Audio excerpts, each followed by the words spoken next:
जहां एक तरफ भारत के रिसर्चर कमाल कर रहे हैं, जानेंगे वर्ल्ड रैंकिंग में भारत किस नंबर पर पहुंचा है और ये बहुत ही ज्यादा महत्वपूर्ण रैंकिंग है। तो वहीं दूसरी तरफ सऊदी अरब ने दे दिया है बड़ा वाला झटका पाकिस्तान को। जियोपॉलिटिक्स में बहुत कुछ चल रहा है, हमेशा की तरह जानने को मिलेगा बहुत कुछ। आइए जानते हैं इन खबरों को विस्तार से। G20 के कुछ देशों ने पिछले कुछ दशकों में अपनी वैज्ञानिक क्षमता में भारी वृद्धि देखी है। आज भारत वैज्ञानिक रिसर्च पेपर प्रकाशन के मामले में G20 देशों में तीसरे स्थान पर। भारत ने रिसर्च पेपर के मामले में ब्रिटेन को भी पीछे छोड़ दिया है। चीन के सरकारी मुखपत्र ग्लोबल टाइम्स ने भी भारत की इस उपलब्धि की तारीफ की है। ग्लोबल टाइम्स ने एक्स पर पोस्ट कर जानकारी दी कि भारत ने साल 2022 में 2,78,496 वैज्ञानिक शोध प्रकाशित किए, जबकि इसी अवधि में ब्रिटेन ने 2,37,842 शोध प्रकाशित किए। ब्रिटेन अब रैंकिंग में चौथे नंबर में चला गया है। नीदरलैंड की प्रकाशन संस्था एल्सेवियर की एक रिपोर्ट से पता चला है कि 2012 से 2022 के बीच भारत में लेखकों के बीच वैज्ञानिक प्रकाशनों की संख्या में 9.7% की वृद्धि देखी गई है, जबकि इसी दौरान ब्रिटेन के लिए ये 1.9% ही था।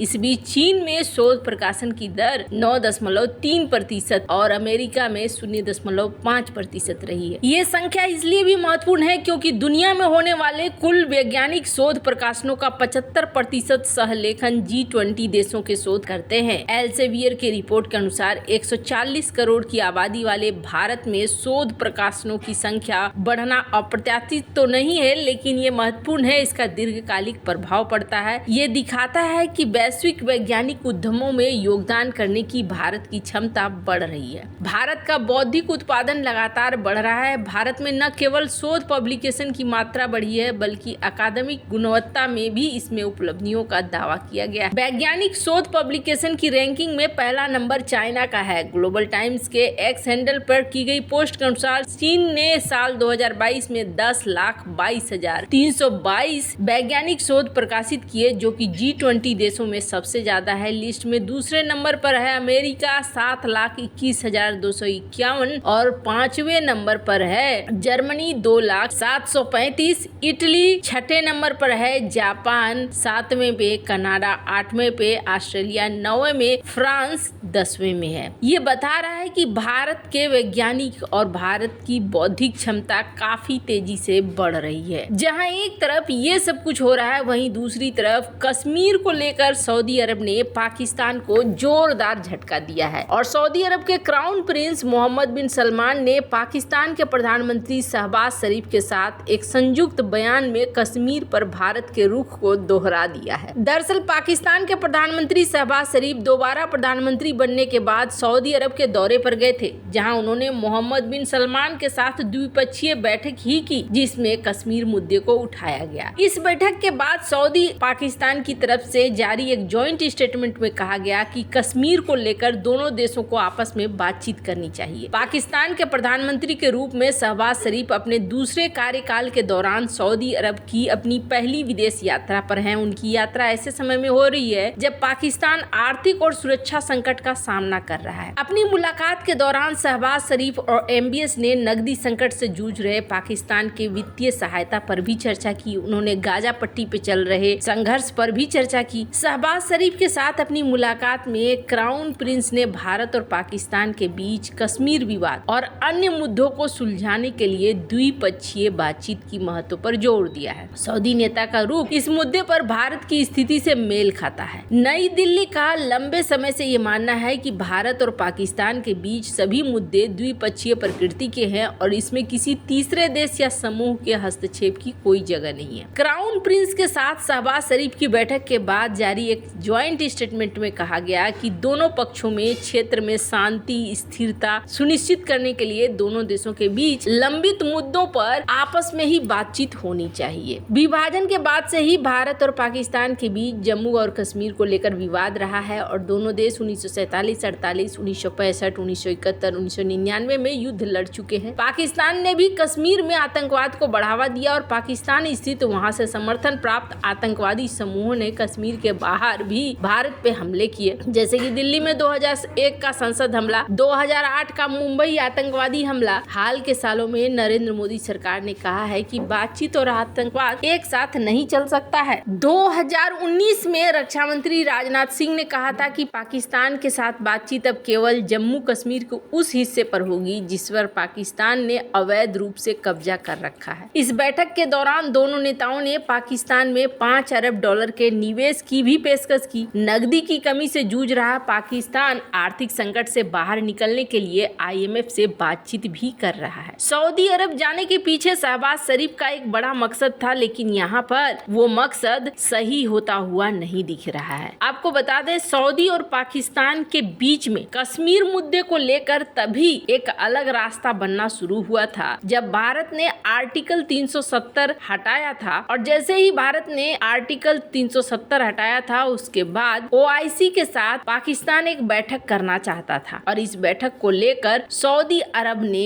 ना कह दिया था। तब मामला इतना ज्यादा आगे बढ़ गया था कि आनन फानन इन्होंने तुर्की का साथ लेना शुरू कर दिया था और इन्होंने कहा था कि हम तुर्की के साथ चलेंगे, कहीं ऐसा ना हो जाए कि खलीफा ही बदल जाए। कुछ इस तरीके की बातें होने लगी थी जो कुरैशी ने कहा था और कुरैशी के इस बयान ने सऊदी अरब को और भी ज्यादा गुस्से में डाल दिया था। तब से सऊदी और पाकिस्तान के रिश्तों में गिरावट आनी शुरू हुई। वैसे आपको बता दें, पाकिस्तान और सऊदी 1947 में जैसे ही पाकिस्तान अलग हुआ और तब पहला देश अगर कोई था जो बहुत ही दोस्ती भरा गुलदस्ता लेकर पहुंचा था तो वो था सऊदी अरब। सऊदी अरब ने कई बार मदद की है पाकिस्तान की और पाकिस्तान को अपना एक क्लोजेस्ट नॉन अरब अलाय माना है और उस समय पाकिस्तान अपने गार्जियन के रूप में सऊदी अरब को मानता था। सऊदी अरब ने न सिर्फ इतना बल्कि पाकिस्तान के अंदर भी एक रिसर्च किया गया था और जिस रिसर्च में कहा गया था कि आप किसे मानते हैं अपना सबसे अच्छा दोस्त, तो पाकिस्तान के लोगों ने कहा था कि सऊदी